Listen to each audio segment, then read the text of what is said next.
ಶ್ರೀಕೃಷ್ಣಾಯ ನಮಃ. ಶ್ರೀ ಗುರುಭ್ಯೋ ನಮಃ. ಶ್ರೀಧಶ್ರೀಶ ಶ್ರೀನಿವಾಸಃ ಶ್ರೀನಿಧಿ ಶ್ರೀವ್ಯಭಾವನಃ ಶ್ರೀಧರ ಶೇಖರ ಶ್ರೇಯಃ ಶ್ರೀಮಾನುಲೋಕತ್ರಯಾಶ್ರಯಃ. ತತ್ವಜ್ಞಾನವನ್ನು ನೀಡುವುದಕ್ಕೋಸ್ಕರವೇ ದೇವರ ಅಪ್ಪಣೆಯನ್ನು ಸ್ವೀಕಾರ ಮಾಡಿ ಭೂಲೋಕದಲ್ಲಿ ಇಳಿದು ನಮ್ಮೆಲ್ಲರಿಗೂ ತತ್ವವಾದವನ್ನು ನೀಡಿರುವಂತಹ ಜಗದ್ಗುರುಗಳಾದ ಶ್ರೀ ಮಧ್ವಾಚಾರ್ಯರ ಸ್ವಲ್ಪ ಮಾತ್ರ ಚರಿತ್ರೆಯನ್ನು ಮನಸ್ಸಿನ ಶುದ್ಧಿಗೋಸ್ಕರ ಇಲ್ಲಿ ನಿರೂಪಣೆ ಮಾಡ್ತಾ ಇದ್ದೀನಿ. ಮಧ್ಯಗೇಹ ದಂಪತಿಗಳಿಗೆ ಮಕ್ಕಳಿರಲಿಲ್ಲ. ಉಡುಪಿಯ ಅನಂತಾಸನ ಅಂದರೆ ಪರಶುರಾಮದೇವರು, ಉಡುಪಿಯಲ್ಲಿರುವಂಥ ಅನಂತಾಸನ ಅಂದರೆ ಅದು ಸಾಕ್ಷಾತ್ ಪರಶುರಾಮದೇವರು, ಅವರ ಆರಾಧನೆಯನ್ನು 12 ವರ್ಷಗಳ ಕಾಲ ಮಾಡ್ತಾರೆ. ಅದರ ಫಲವಾಗಿ ಅವರಿಗೆ ವಾಯುದೇವರೇ ಮಗ ಆಗಿ ಹುಟ್ಟುತ್ತಾರೆ. ಮೊಟ್ಟ ಮೊದಲು ವಾಯುದೇವರು ಭೂಲೋಕದಲ್ಲಿ ಅವತರಿಸಿದ್ದು ಅದೇ ಪರಶುರಾಮದೇವರ ದೇವಸ್ಥಾನದಲ್ಲಿ. ಅಲ್ಲಿ ಬಂದು ಪರಶುರಾಮ ದೇವರಿಗೆ ನಮಿಸಿ ಅನಂತರ ಪಾಜಕ ಕ್ಷೇತ್ರಕ್ಕೆ ತೆರಳಿ ಅಲ್ಲಿ ಮಧ್ಯಗೇಹ ದಂಪತಿಗಳ ಸುತರಾಗಿ ಅವತಾರವನ್ನು ಮಾಡುತ್ತಾರೆ. ಗರ್ಭವಾಸ ಇಲ್ಲ. ಗರ್ಭವಾಸ ದುಃಖವನ್ನು ಇವರು ಅನುಭವಿಸಲಿಲ್ಲ. ಗರ್ಭದಲ್ಲಿ ಇದ್ದ ಮಗು ಬೇರೆ, ಅದು ವರವನ್ನು ಕೇಳಿ 32 ಲಕ್ಷಣದ ದೇಹ ಬೇಕು ಅಂತ ಒಬ್ಬ ವರವನ್ನು ಕೇಳಿದ್ದ. ದೇಹ ಮಾತ್ರ ಅವನಿಗೆ ಸಿಕ್ತು. ಗರ್ಭದಿಂದ ಹೊರಗೆ ಬಂದಾಕ್ಷಣ ಅವನ ಆಯುಷ್ಯ ಮುಗಿದಿತ್ತು. ಅದೇ ದೇಹದಲ್ಲಿ ವಾಯುದೇವರ ಪ್ರವೇಶವನ್ನು ಮಾಡುತ್ತಾರೆ. 32 ಲಕ್ಷಣದ ಸುಂದರವಾದ ದೇಹ, ಮಹತ್ತತ್ವಾತ್ಮಕವಾದ ದೇಹ. ಅಂತಹ ದೇಹದಲ್ಲಿ ವಾಯುದೇವರು ಪ್ರವೇಶವನ್ನು ಮಾಡಿ ವಾಸುದೇವ ಎಂಬ ನಾಮಾಂಕಿತರಾಗ್ತಾರೆ. ಜ್ಞಾನಾರ್ಥಮೇವ ಯದಭೂದಸುದೇವ ಯೇಷಃ ಯದ್ವಾಸುದೇವ ಪದಭಕ್ತಿ ರತಸ್ಸದಾಸು ತದ್ವಾಸುದೇವ ಪದಮನ್ವ ವದನ್ ಸುರೇಂದ್ರಾಹ ತಾತೇನ ಯನ್ನಿಗದಿತಂ ಸುತನಾಮಕರ್ತ್ರ. ತತ್ವಜ್ಞಾನವನ್ನು ಉಪದೇಶ ಮಾಡುವುದಕ್ಕಾಗಿ ಅವರ ಅವತಾರವನ್ನು ಮಾಡಿರೋದ್ರಿಂದ ವಾಸುದೇವ ಎಂಬುವಂತಹ ಹೆಸರು ಅವರಿಗೆ ಅನ್ವರ್ಥಕ ಆಯಿತು. ಮತ್ತು ವಾಸುದೇವ ಎಂಬ ಭಗವಂತನ ರೂಪದಲ್ಲಿ ಅತಿಶಯವಾದ ಭಕ್ತಿಯನ್ನು ಹೊಂದಿರುವುದರಿಂದಲೂ ಅವರಿಗೆ ವಾಸುದೇವ ಎಂಬ ಹೆಸರು ಅನ್ವರ್ಥಕ ಆಯಿತು ಅಂತ ಎಲ್ಲ ದೇವತೆಗಳು ಗಗನ ಮಾರ್ಗದಲ್ಲಿ ಸಂತೋಷವನ್ನು ಹೊಂದುತ್ತಾರಂತೆ ಅವರ ಅವತಾರವನ್ನು ಮಾಡಿದಾಗ. ವಾಸುದೇವ ಅಮೂಲ್ಯ ರತ್ನದಂತೆ ಮಧ್ಯಗೇಹ ಭಟ್ಟರ ಮನೆಯಲ್ಲಿ ಬೆಳೀತಾ ಇದ್ದಾನೆ. ಒಮ್ಮೆ ಆ ಸಣ್ಣ ವಯಸ್ಸಿನಲ್ಲೇ 3 ತಿಂಗಳಿನಲ್ಲೇ ಒಂದು ಘಟನೆ ನಡೆಯುತ್ತೆ. ಮಗುವನ್ನು ಎತ್ತುಕೊಂಡು ಕೆಲವರು ತಮ್ಮ ಶಿಷ್ಯರ ಜೊತೆಯಲ್ಲಿ ಅವರು ಪಾಜಕ ಕ್ಷೇತ್ರಕ್ಕೆ ಹೋಗ್ತಾ ಇರ್ತಾರೆ. ಅರ್ಧರಾತ್ರಿ ಆಗಿಬಿಡುತ್ತೆ. ಅವತ್ತು ಹೋಗೋದು ಸ್ವಲ್ಪ ತಡವಾಗುತ್ತೆ. ಆ ಭಯಂಕರವಾದ ಕಾಡಿನಲ್ಲಿ ಮಗುವನ್ನು ಎತ್ತುಕೊಂಡು ಹೋಗ್ತಿರಬೇಕಾದ್ರೆ ಒಂದು ಭೂತ ಮಧ್ಯಗೇಹ ಭಟ್ಟರ ಜೊತೆಯಲ್ಲಿ ಒಬ್ಬ ಶಿಷ್ಯನನ್ನು ಹಿಡಿದು ಪೀಡಿಸುತ್ತೆ. ಅವನು ರಕ್ತವನ್ನು ಕಾರ್ತಾನೆ. ಮತ್ತೊಬ್ಬ ಶಿಷ್ಯ ಆ ಭೂತ ಮಗುವನ್ನು ಪೀಡಿಸಲಿಲ್ವಲ್ಲ ಅಂತ ಆಶ್ಚರ್ಯಪಡ್ತಾನೆ. ಆಗ ಆ ಭೂತ ಹೇಳುತ್ತೆ, ರಕ್ತವನ್ನು ಕಾರ್ತಾ ಇರುವಂತಹ ಮನುಷ್ಯನ ಒಳಗಡೆ ಪ್ರವೇಶ ಮಾಡಿ ಹೇಳುತ್ತೆ, ಇದು ನನ್ನ ಸಮಯ, ಅರ್ಧರಾತ್ರಿಯಲ್ಲಿ ಯಾರು ಬರ್ತಾರೋ ನಾನು ಅವರನ್ನು ಕೊಂದೇ ಹಾಕ್ತೀನಿ. ಅದರಿಂದ ನಿಮ್ಮೆಲ್ಲರನ್ನೂ ಕೂಡ ನಾನು ಕೊಂದು ಹಾಕ್ತಿದ್ದೆ. ಆದರೆ ಆ ಮಗು ಇದೆಯಲ್ಲ, ಆ ಮಗುವಿನಿಂದ ನೀವೆಲ್ಲರೂ ಕೂಡ ರಕ್ಷಿತರಾಗಿದ್ದೀರಿ, ನೀವು ಬದುಕೊಂಡಿದ್ದೀರಿ ಅಂತ ಹೇಳುತ್ತೆ. ಆ ಮಗು ಯಾರು ಅಂತಂದರೆ ಆ ಮಗು ಮುಖ್ಯ ಪ್ರಾಣ ಅಂತ ಅದುವೇ ಹೇಳುತ್ತಂತೆ, ಆ ಭೂತವೇ ಹೇಳುತ್ತಂತೆ. ಆಗ ಮಧ್ಯಗೇಹ ಭಟ್ಟರಿಗೆ ಆಶ್ಚರ್ಯ ಆಗುತ್ತೆ.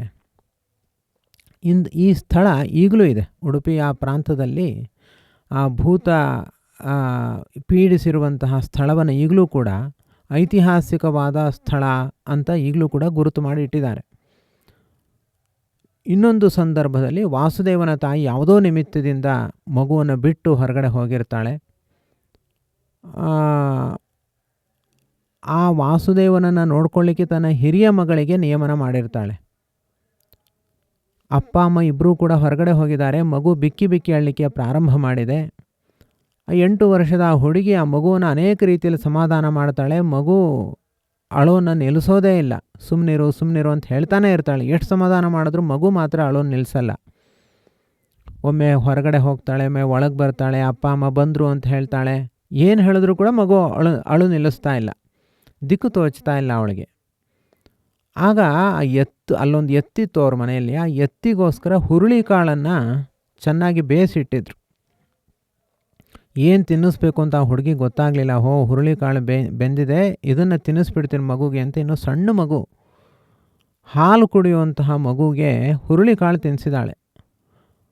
ಅದು ಹುರುಳಿಕಾಳು ದೊಡ್ಡವರೇ ತಿಂದದನ್ನು ಜೀರ್ಣ ಮಾಡ್ಕೊಳ್ಳಿಕ್ಕಾಗಲ್ಲ, ಅಷ್ಟು ಉಷ್ಣ, ಅದು ಅಜೀರ್ಣ ಆಗೋಗುತ್ತೆ ಮತ್ತು ಉಷ್ಣ ಜಾಸ್ತಿ ಆಗುತ್ತೆ. ಎಷ್ಟು ತಿನ್ನಿಸಿದ್ಲು ಅಂದರೆ ಆ ಎತ್ತು ತಿನ್ನೋದನ್ನೆಲ್ಲ ಈ ಮಗುನೇ ತಿಂದು ಹಾಕ್ಬಿಡ್ತು. ಅಳು ನಿಲ್ಲಿಸ್ತು. ಖುಷಿ ಖುಷಿಯಾಗಿ ನಗನಗುತ್ತಾ ಕಿಲ ನಗುತ್ತಾ ಸುಮ್ಮನೆ ಆಗಿಬಿಡ್ತು. ಉದರಂ ಪೂರ್ತಿ ತಿಂದ ಆ ಮಗುವನ್ನು ನೋಡಿ ಆ ಅಕ್ಕನಿಗೂ ಕೂಡ ತುಂಬ ಖುಷಿ ಆಯಿತು. ಆಮೇಲೆ ಎಷ್ಟೋ ಹೊತ್ತಾದಮೇಲೆ ತಾಯಿ ಮನೆಗೆ ಬಂದಳು.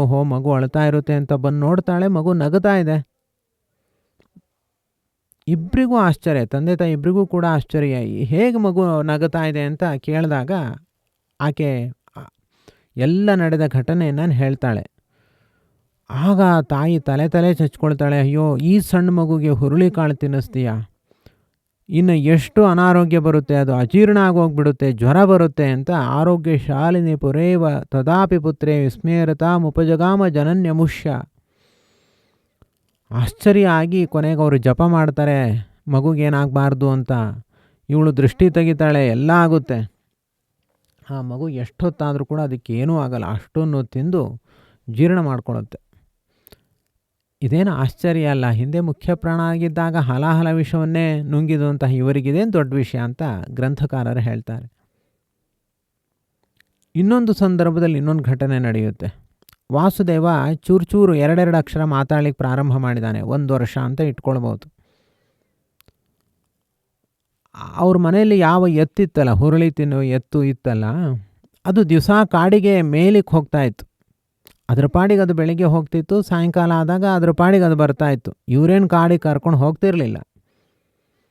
ಒಂದು ದಿನ ಅಪ್ಪ ಅಮ್ಮನ ಕಣ್ಣನ್ನು ತಪ್ಪಿಸಿ ವಾಸುದೇವ ಆ ಎತ್ತಿನ ಬಾಲ ಹಿಡಿದುಕೊಂಡು ಕಾಡಿಗೆ ಹೋಗ್ಬಿಟ್ಟ. ಬೆಳಿಗ್ಗೆಯಿಂದ ಸಾಯಂಕಾಲದ ತನಕ ಎತ್ತು ಎಲ್ಲೆಲ್ಲಿ ಓಡಾಡುತ್ತೋ ತಾನು ಕೂಡ ಅಲ್ಲೆಲ್ಲ ಓಡಾಡ್ದ. ಬೆಟ್ಟ ಗುಡ್ಡ. ಮಕ್ಕಳಿಗೆ 10 ನಿಮಿಷ ಉಪವಾಸ ಇರಲಿಕ್ಕಾಗಲ್ಲ. ಏನೋ ಹಾಲು ನೀರು ತಿಂಡಿ ಏನೋ ಬೇಕಾಗ್ತಾನೆ ಇರುತ್ತೆ, ಅಷ್ಟು ಹಸಿವಿರುತ್ತೆ ಮಕ್ಕಳಿಗೆ. ಇವನು ಬೆಳಿಗ್ಗೆ ಹೋದವನು ಸಾಯಂಕಾಲದ ತನಕ ಸ್ತಬ್ಧ, ಏನೂ ಇಲ್ಲ, ಆರಾಮಾಗಿ ಆ ಹಸುವಿನ ಜೊತೆ ಎತ್ತಿನ ಜೊತೆ ಓಡಾಡ್ಕೊಂಡು ಇದ್ಬಿಟ್ಟಿದ್ದಾನೆ. ಇವರು ಅಪ್ಪ ಅಮ್ಮ ಹುಡುಕಿದ್ರು, ಏನೋ ಮಗು ತಮಾಷೆ ಮಾಡ್ತಾ ಇದೆ ಅಂತ ಬಾವಿ ಎಣಕ್ಕೆ ನೋಡಿದ್ರು, ಬಾಗಿಲ ಹಿಂದೆ ನೋಡಿದ್ರು, ಇಡೀ ಪಾಜಕ ಕ್ಷೇತ್ರದಲ್ಲಿ ಎಲ್ಲ ಕಡೆ ಹುಡುಕಿಬಿಟ್ರು, ಎಲ್ಲೆಲ್ಲೂ ಮಗು ಕಾಣಿಸ್ತಾ ಇಲ್ಲ. ಗಾಬರಿಗೊಂಡು ಅಳ್ತಾ ಕೂತ್ಬಿಟ್ಟಿದ್ರು. ಅಷ್ಟೊತ್ತಿಗೆ ಸಾಯಂಕಾಲ ಆಯಿತು. ಆ ಸಾಯಂಕಾಲದಲ್ಲಿ ಎತ್ತು ಬಂತು. ಆ ಎತ್ತಿನ ಬಾಲ ಹಿಡ್ಕೊಂಡು ಈ ಮಗು ಬರ್ತಾ ಇದೆ. ಆ ದೃಶ್ಯವನ್ನು ಕಂಡವ್ರಿಗೆ ಎಷ್ಟು ಖುಷಿ ಆಯಿತು ಅಂತಂದರೆ ಹೇಳಲಿಕ್ಕೆ ಸಾಧ್ಯ ಇಲ್ಲ, ಅಷ್ಟು ಖುಷಿಪಟ್ಟರು. ಹೇಗಾಗಿ ಒಬ್ಬ ಕಡು ಬಡವನಿಗೆ ಚಿಂತಾಮಣಿ ಸಿಕ್ಕಿದ್ರೆ ಎಷ್ಟು ಸಂತೋಷ ಆಗುತ್ತೋ, ಅಥವಾ ಮೋಕ್ಷವನ್ನು ಬಯಸುತ್ತಾ ಇರೋಂಥವನಿಗೆ ಮೋಕ್ಷ ಸಿಕ್ಬಿಟ್ರೆ ಎಷ್ಟು ಖುಷಿ ಆಗುತ್ತೋ, ಈ ಮಧ್ಯಗೇಹ ದಂಪತಿಗಳಿಗೆ ಆ ವಾಸುದೇವನನ್ನು ನೋಡಿ ಅಷ್ಟೇ ಖುಷಿ ಆಯ್ತಂತೆ. ಇದು ಅನಂತಾಸನ ಅನುಗ್ರಹ ಅಂತ ತಿಳಿದುಕೊಳ್ತಾರೆ. ಇನ್ನೊಂದು ಸಂದರ್ಭದಲ್ಲಿ ಮತ್ತೊಂದು ಘಟನೆ ನಡೆಯುತ್ತೆ. ವಾಸುದೇವ ಆಟವಾಡಿ ಮುಗಿಸಿದ್ದಾನೆ, ಹಸಿವಾಗಿದೆ. ಅಪ್ಪನ ಊಟಕ್ಕೆ ಕರೀತಾನೆ. ಅಪ್ಪ ಬಾ ಊಟ ಮಾಡೋಣ ಅಂತ. ಆಗ ಮನೆ ಜಗಲಿಯಲ್ಲಿ ಒಬ್ಬ ಶೆಟ್ಟಿ ಬಂದು ಕೂತಿದ್ದಾನೆ. ಆ ಶೆಟ್ಟಿಯ ಜೊತೆ ಅಪ್ಪ ಕೂತಿದ್ದಾರೆ. ಮಗು ಕರೀತಾ ಇದೆ, ಅಪ್ಪ ಊಟಕ್ಕೆ ಬಾ ಅಂತ. ಆಗ ಅವರು ಹೇಳ್ತಾರೆ, ಅವ್ರ ಅಪ್ಪ ಹೇಳ್ತಾರೆ, ಇಲ್ಲಪ್ಪ ನೀನು ಊಟ ಮಾಡು, ನಾನು ಊಟಕ್ಕೆ ಬರಲ್ಲ. ಇವನ ಬಳಿ ನಾನು ಸಾಲ ಮಾಡಿದ್ದೀನಿ, ನಮ್ಮನೆ ಎತ್ತು ಇದೆಯಲ್ಲ ಅದನ್ನು ಇವನೇ ಕೊಟ್ಟಿದ್ದು, ನಾನು ಸಾಲಕ್ಕೆ ಎತ್ತನ್ನು ತೊಗೊಂಡಿದ್ದೆ, ಈ ಸಾಲ ತೀರಿಸಲೇಬೇಕು, ಇಲ್ಲ ಊಟ ಮಾಡೋ ಹಾಗಿಲ್ಲ ಅಂತ ಇವನು ಶೆಟ್ಟಿ ಹೇಳ್ತಿದ್ದಾನೆ. ಇವನಿಗೆ ಹಣ ಕೊಡೋಣ ಅಂದರೆ ನನ್ನ ಹತ್ರ ಹಣ ಇಲ್ಲ, ಆದ್ದರಿಂದ ನಾನು ಊಟ ಮಾಡಲ್ಲ, ನೀನು ಹೋಗಿ ಊಟ ಮಾಡು ಅಂತ ಅವನಿಗೆ ಶೆಟ್ಟಿಗೆ ಕೇಳಿಸದೆ ಇರೋ ಹಾಗೆ ಕಿವಿಯಲ್ಲಿ ನಿಧಾನವಾಗಿ ಮಧ್ಯಗೆ ಹೇಳ್ಬಿಟ್ರೆ ಹೇಳ್ತಾರೆ. ಆಗ ಅವನು ವಾಸುದೇವ ಏನೂ ಮಾತಾಡಲ್ಲ, ಮನೆ ಹಿಂದೆ ಹೋಗ್ತಾನೆ. ಅಲ್ಲೊಂದು ಹುಣಸೆ ಮರ ಇರುತ್ತೆ. ಒಂದಿಷ್ಟು ಹುಣಸೆ ಬೀಜಗಳನ್ನು ಆರಿಸಿ ತರ್ತಾನೆ.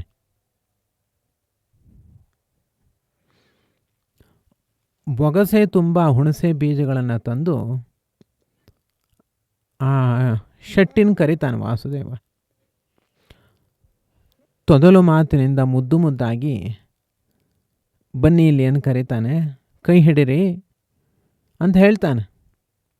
ಈ ಮಗುವಿನ ಚೆಲುವನ್ನು ಕಂಡು ಅವನು ಹಾಗೆ ಮಾಡ್ತಾನೆ.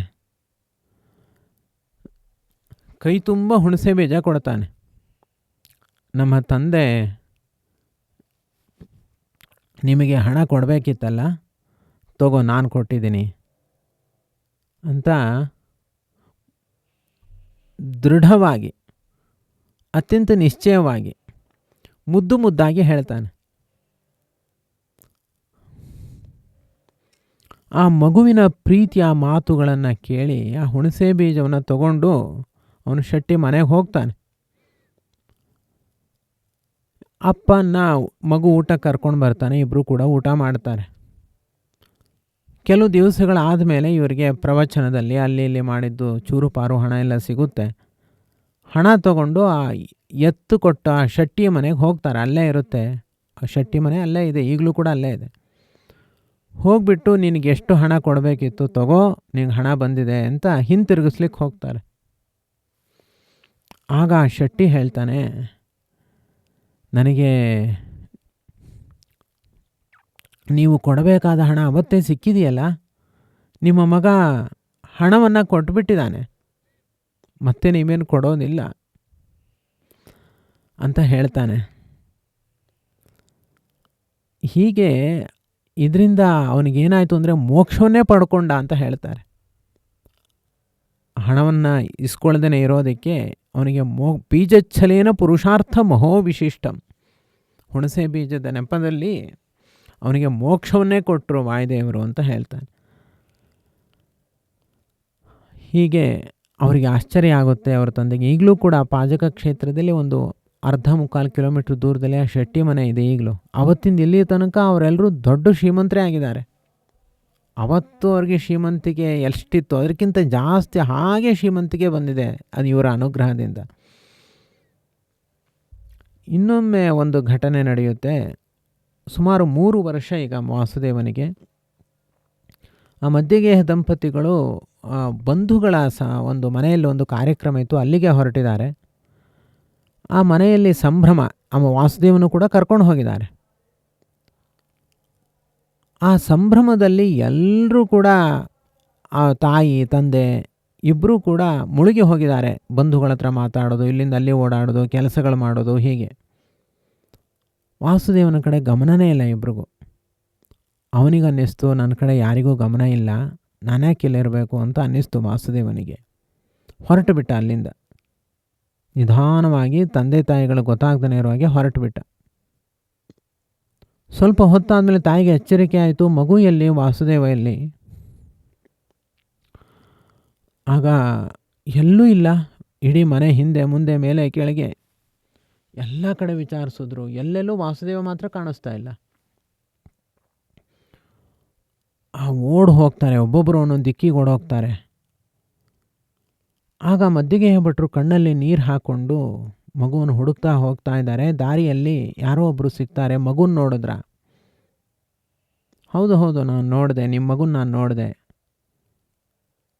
ಆ ಕೊಡವೂರು ಶಂಕರನಾರಾಯಣ ದೇವರ ದೇವಸ್ಥಾನದ ಬಳಿ ಅವನು ಹೋಗ್ತಾ ಇದ್ದ ಅಂತ ಒಬ್ಬ ಹೇಳ್ತಾನೆ. ಅವರ ಮಾತನ್ನು ಕೇಳಿಕೊಂಡು ಮದ್ದಿಗೆ ಭಟ್ರು ಓಡಿ ಹೋಗ್ತಾರೆ. ಕೊಡವೂರಿನ ಶಂಕರನಾರಾಯಣ ದೇವಸ್ಥಾನದಲ್ಲಿ ನೋಡ್ತಾರೆ, ಮಗು ಕಾಣಿಸಲ್ಲ. ಅಷ್ಟರಲ್ಲಿ ಉಡುಪಿಯಿಂದ ಬರ್ತಾ ಇರುವಂತಹ ಮತ್ತೊಬ್ಬರನ್ನ ಕೇಳ್ತಾರೆ. ಅವ್ರು ಹೇಳ್ತಾರೆ, ಹೌದು, ಬನ್ನಂಜೆ ಮಹಾಲಿಂಗೇಶ್ವರ ದೇವಸ್ಥಾನದ ಸಮೀಪದಲ್ಲೇ ಮಗು ಹೋಗ್ತಾ ಇತ್ತು ಅಂತ ಅವ್ರು ಹೇಳ್ತಾರೆ. ಅವ್ರು ಹತ್ಕೊಂಡು ಹಾಗೆ ಓಡಿ ಹೋಗ್ತಾರೆ. ಮದ್ದಿಗೆ ಭಟ್ರು ಬನ್ನಂಜೆಗೆ ಹೋಗ್ತಾರೆ. ಅಲ್ಲಿಯೂ ಕೂಡ ಮಗು ಕಾಣಿಸಲ್ಲ. ಹಾಗೆ ಮಗುನ ಹುಡುಕ್ತಾ ಉಡುಪಿಗೆ ಬರ್ತಾರೆ. ಅನಂತೇಶ್ವರನ ಬಳಿ ಬರ್ತಾರೆ. ಅಲ್ಲಿ ಮಗು ಅನಂತೇಶ್ವರನಿಗೆ ನಮಸ್ಕಾರ ಮಾಡ್ತಾ ನಿಂತಿರುತ್ತೆ. ಮಧ್ಯಗೆಯ ಭಟ್ಟರಿಗೆ ಕಣ್ಣೀರು ಬರ್ತಾ ಇದೆ, ದುಃಖ. ಆದರೆ ಮಗುವನ್ನು ನೋಡಿದ ಕ್ಷಣ ಅಷ್ಟೇ ಖುಷಿಯಾಗೋಗುತ್ತೆ. ದುಃಖದ ಕಣ್ಣೀರು ಆನಂದ ಬಾಷ್ಪವಾಗುತ್ತೆ. ಕಳೆದು ಹೋದ ಜೀವ ಮರಳಿ ಬಂದಂತೆ ಆಗುತ್ತೆ. ಯಾವ ದೇವರ ಅನುಗ್ರಹದಿಂದ ಈ ಮಗು ನನಗೆ ಹುಟ್ಟಿದೆಯೋ ಆ ಆರಾಧ್ಯನ ಸನ್ನಿಧಾನದಲ್ಲಿಯೇ ನನ್ನ ಮಗು ನನಗೆ ಸಿಕ್ತಲ್ಲ ಅಂತ ಕಣ್ಣೀರು ಹಾಕ್ತಾ ಆ ಮಗುವನ್ನು ನೋಡ್ತಾರೆ. ಆ ಮಂದಹಾಸವನ್ನು ಬೀರ್ತಾ ಇದ್ದಾನೆ ವಾಸುದೇವ. ಏನೂ ನಡೆದಿಲ್ಲ ಅನ್ನೋ ಹಾಗೆ ಸಹಜವಾಗಿದ್ದಾನೆ. ಮಧ್ಯೆಗೆ ಭಟ್ರು ಕೇಳ್ತಾರೆ, ಮಗು ಒಬ್ಬನೇ ಎಷ್ಟು ದೂರ ಹೇಗೆ ಬಂದಿ? ಸುಮಾರು 15 ಕಿಲೋಮೀಟ್ರ್ ದೂರ ಒಬ್ಬನೇ ಹೇಗೆ ಬಂದಿ? ಆಗ ಅವನು ಹೇಳ್ತಾನೆ, ಜನಕವಾಚಮಿ ಮಾಮವಧಾರಯನ್ ಕಲಮುದಾರಹದಂಬುರು ಹೇ ಕ್ಷಣ ಸ್ವಪದಮಾಂ ರಜತೋ ರಜತೋಪ್ಯತೋ ನನು ಸಖಾ ಮಮ ಕಾನನಗೋ ವಿಭುಹು. ನಾನು ಒಬ್ಬನೇ ಬರಲೇ ಇಲ್ಲ ಅಪ್ಪ. ನಾನು ಹೊರಟಾಗ ಕೊಡೂರಿನಲ್ಲಿ ಶಂಕರನಾರಾಯಣ ದೇವರನ್ನು ನೋಡಿದೆ. ಅವರು ನನ್ನ ಜೊತೆಗೆ ಬಂದರು. ಅಲ್ಲಿಂದ ತಾಳೆಕೋಡೆಗೆ ಮಹಾಲಿಂಗೇಶ್ವರನ ಬಳಿ ಬಂದೆ. ಅಲ್ಲಿ ಚಂದ್ರಮೌಳೀಶ್ವರ ನನ್ನ ಜೊತೆಗೆ ಬಂದ. ಅವನ ಜೊತೆ ಉಡುಪಿಯಲ್ಲಿರುವಂತಹ ಅನಂತಾಸನ ದರ್ಶನವನ್ನು ಮಾಡ್ತಾ ಇದ್ದೀನಿ. ಆದ್ದರಿಂದ ಅವ್ರ ಜೊತೆ ನಾನು ಆರಾಮಾಗಿ ಮಾತಾಡ್ಕೊಂಡು ಬಂದೆ. ನಾನು ಒಬ್ಬನೇ ಬರಲೇ ಇಲ್ಲ. ಅವನು ಸ್ನೇಹಿತ ನನ್ನ ಜೊತೆ ಇದ್ನಲ್ಲ ಅಂತ ಹೇಳ್ತಾನೆ.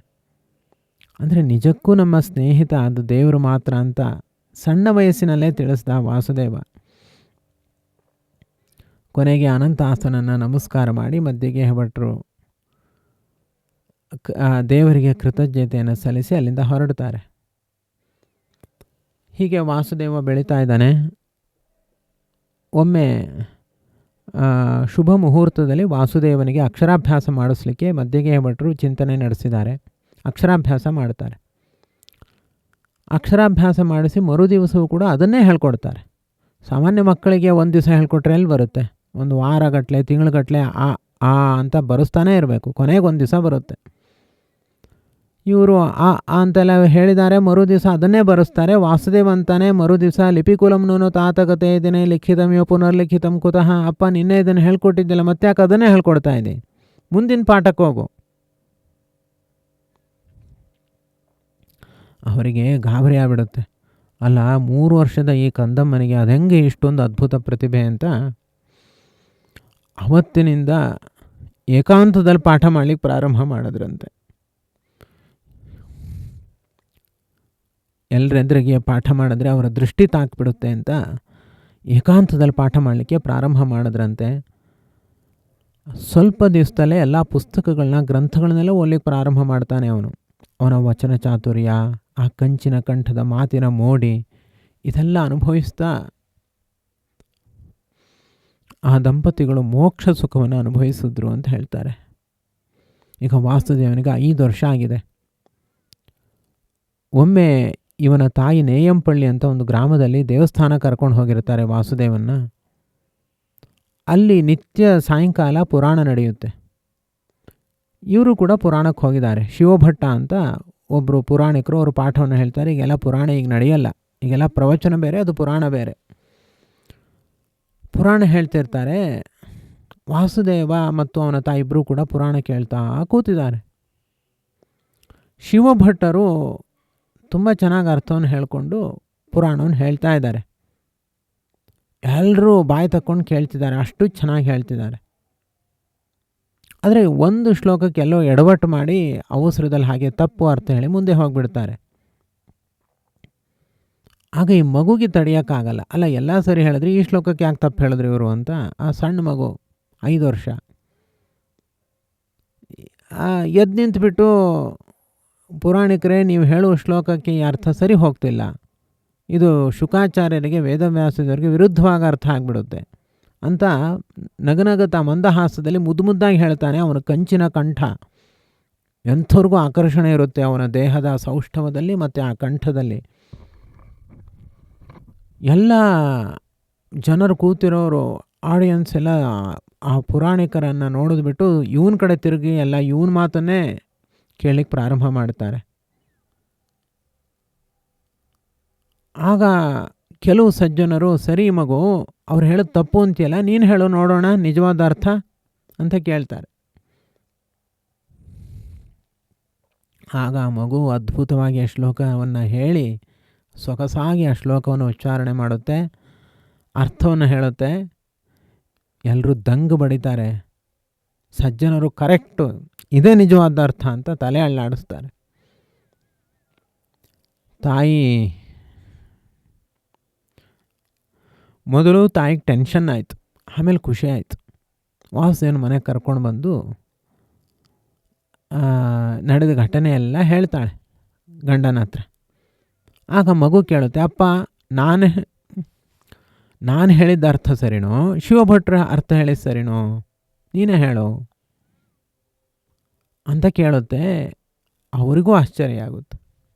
ಮಗು ನೀನು ಹೇಳಿದ್ದ ಅರ್ಥವೇ ಸರಿ ಅಂತ ಉತ್ತರವನ್ನು ಕೊಡ್ತಾರೆ. ಅಂತರಂಗದಲ್ಲಿ ನಾನು ಧನ್ಯ, ಅನಂತಾಸನನಿಗೆ ನಮೋ ನಮಃ ಅಂತ ಮತ್ತೆ ಪರಶುರಾಮ ದೇವರಿಗೆ ನಮಸ್ಕಾರವನ್ನು ಸಲ್ಲಿಸ್ತಾರೆ. ಇನ್ನೊಂದು ಸಂದರ್ಭದಲ್ಲಿ ಮಧ್ಯಗೇಹ ಭಟ್ರಿಗೆ ಇಂಥ ಪರೀಕ್ಷೆ ಎದುರಾಗುತ್ತೆ. ಅಲ್ಲಿ ಹೇಗೆ ಪುರಾಣ ಕ್ರಮ ಅಂತಂದರೆ, ವಾಸುದೇವ 5 ವರ್ಷದ ಮಗು ಅಲ್ವಾ, ತುಂಬ ಒಳ್ಳೆ ಕಂಠ ಇವನಿಗೆ, ಸಂಗೀತ ಅದ್ಭುತವಾಗಿ ಹೇಳ್ತಾ ಇದ್ದ. ಇವನು ಶ್ಲೋಕವನ್ನೆಲ್ಲ ರಾಗಬದ್ಧವಾಗಿ ಹೇಳಬೇಕು. ವಾಸುದೇವ ಅವರಪ್ಪ ಮಧ್ಯಗೇಹ ಭಟ್ರು ಅದಕ್ಕೆ ಅರ್ಥ ವಿವರಣೆ ಮಾಡಬೇಕು. ಆ ಥರ ಒಂದು ಕಾರ್ಯಕ್ರಮ ಇರುತ್ತೆ ಅಲ್ಲಿ. ಈ ಅಪ್ಪ ಮಗನ ಈ ಪ್ರವಚನ ಕಾರ್ಯಕ್ರಮಕ್ಕೆ, ವಾಚನ ಪ್ರವಚನ ಕಾರ್ಯಕ್ರಮಕ್ಕೆ ತುಂಬ ಜನ ಸೇರಿದ್ದಾರೆ. ತುಂಬ ಅಟ್ರ್ಯಾಕ್ಷನ್ನು, ತುಂಬ ಜನ ಬಂದಿದ್ದಾರೆ. ಆಗ ಇವರು ಅರ್ಥ ಸರಿಯಾಗಿ ಹೇಳಬೇಕು ತಾನೆ. ಮಧ್ಯಗೇಹ ಭಟ್ಟರು ಲಿಕುಚ ಅನ್ನುವಂತಹ ಒಂದು ಪದ, ಲಿಕುಚ ಅಂತ ಒಂದು ಪದ, ಆ ಪದದ ಅರ್ಥವನ್ನು ಬಿಟ್ಟು ಸ್ಕಿಪ್ ಮಾಡಿ ಮುಂದೆ ಹೋಗ್ಬಿಡ್ತಾರೆ. ಆಗ ವಾಸುದೇವ ಕೇಳ್ತಾನೆ, ಅಪ್ಪ ನೀವು ಲಿಕುಚ ಅನ್ನೋ ಪದಕ್ಕೆ ಅರ್ಥ ಹೇಳಲೇ ಇಲ್ವಲ್ಲ ಅಂತ ಸಭೆಲೆ ಕೇಳ್ತಾನೆ. ಆಗ ಏನರ್ಥ ಅಂತ ಕೇಳ್ತಾರೆ ಅವರು. ಆವಾಗ ಮಗು ಅವನೇ ಹೇಳ್ತಾನೆ, ಹೆಬ್ಬಲಸು ಅಂತ ಅರ್ಥ ಲಿಕುಚ ಪದಕ್ಕೆ ಅಂತ. ಸಭೆಯಲ್ಲಿರೋರು ಎಲ್ರಿಗೂ ಕೂಡ ಖುಷಿ ಆಗುತ್ತೆ. ಹೌದು ಹೌದು ಅದೇ ಅರ್ಥ ಅಂತ ತಲೆ ದೂಗ್ತಾರೆ. ಈಗ ವಾಸುದೇವನಿಗೆ 7ನೇ ವರ್ಷ, ಗರ್ಭಾಷ್ಟಮದಲ್ಲಿ ಉಪನಯನ ಸಂಸ್ಕಾರ. ಅದರಿಂದ ವಾಸುದೇವನಿಗೆ ಉಪನಯನ ಮುಹೂರ್ತವನ್ನು ಸಿದ್ಧಗೊಳಿಸಿ ಎಲ್ಲ ಬಂಧು ಬಾಂಧವರು ಆಗಮಿಸಿರ್ತಾರೆ. ಅಲ್ಲಿ ಉಪನಯನದಲ್ಲಿ ಶುದ್ಧಿಕ್ರಮ, ಆಚಮನ ಕ್ರಮ, ಸಂಧ್ಯಾವಂದನೆ, ವಿಧಿವಿಧಾನ ಇವೆಲ್ಲವನ್ನು ಕೂಡ ಹೇಳಿಕೊಡ್ತಾರೆ. ಅವನಿಗೆ ಉಪನಯನ ಸಂಸ್ಕಾರ ಚೆನ್ನಾಗಾಗುತ್ತೆ. ಈಗ ತುಂಡು ಕೋಪಿನ ಉಟ್ಕೊಂಡು ಅಂಗಳದಲ್ಲೆಲ್ಲ ಸಂಚಾರ ಮಾಡ್ತಿರ್ತಾನೆ. ಇವನ ಒಂದು ಸೌಂದರ್ಯ ವಾಮನ ದೇವರ ಥರನೇ ಇದ್ದಂತೆ.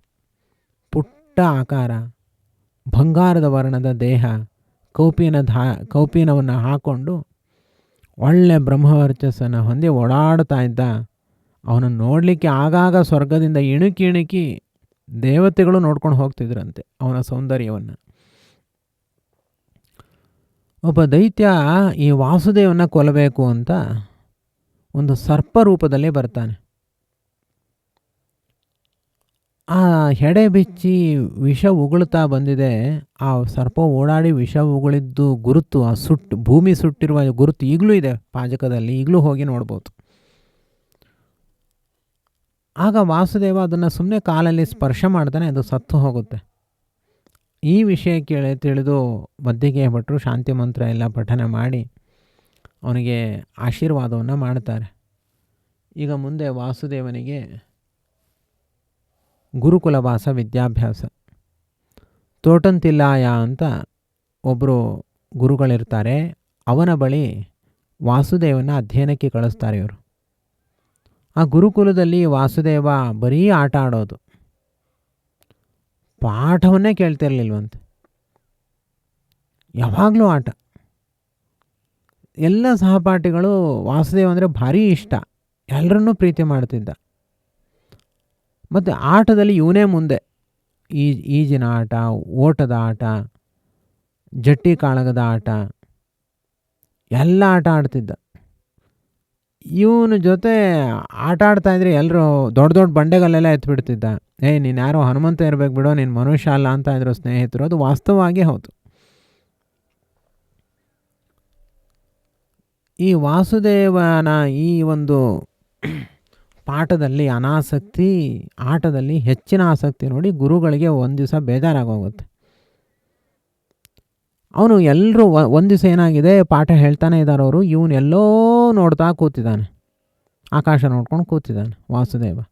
ಸಿಟ್ಟು ಬಂತು ಅವರಿಗೆ, ಗುರುಗಳಿಗೆ ಸಿಟ್ಟು ಬಂತು. ಅಷ್ಟು ಶ್ರದ್ಧೆಯಿಂದ ಪಾಠ ಅವ್ರು ಹೇಳ್ತಿದ್ದಾರೆ, ಎಲ್ಲರೂ ಪಾಠ ಕೇಳ್ತಾರೆ, ಇವನೇನೋ ಮಾಡ್ಕೊಂಡು ಕೂತಿದ್ದಾನೆ.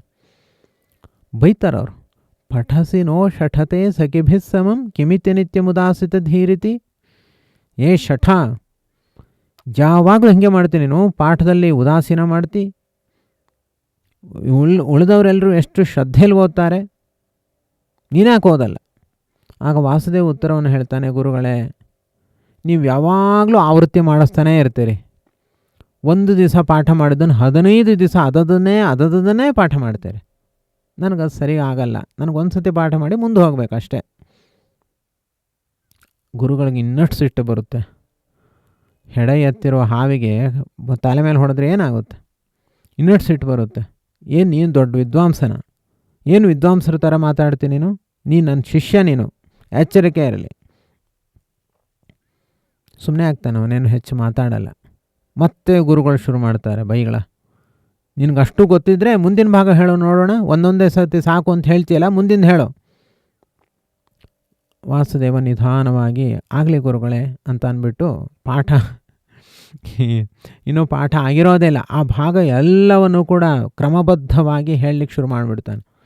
ವೇದವನ್ನು ಉಚ್ಚಾರಣೆ ಮಾಡ್ತಾಯಿದ್ರೆ ಅಲ್ಲಿರೋರೆಲ್ಲ ಮನಮೋಹಿತರಾಗಿ ಹೋಗ್ತಾರೆ. ಅಷ್ಟು ಅದ್ಭುತವಾಗಿ ಸ್ವಲ್ಪವೂ ತಪ್ಪಿಲ್ಲದೆ ಹೇಳಲಿಕ್ಕೆ ಶುರು ಮಾಡಿದ್ರೆ ಗುರುಗಳಿಗೆ ಆಶ್ಚರ್ಯ, ಅಷ್ಟು ಆಶ್ಚರ್ಯ ಆಗಿಬಿಡುತ್ತೆ. ಅವತ್ತಿಂದ ಅವರು ಬೈಲಿಕ್ಕೆ ಹೋಗಲ್ಲ, ವಾಸುದೇವನ ಬಿಟ್ಬಿಡ್ತಾರೆ.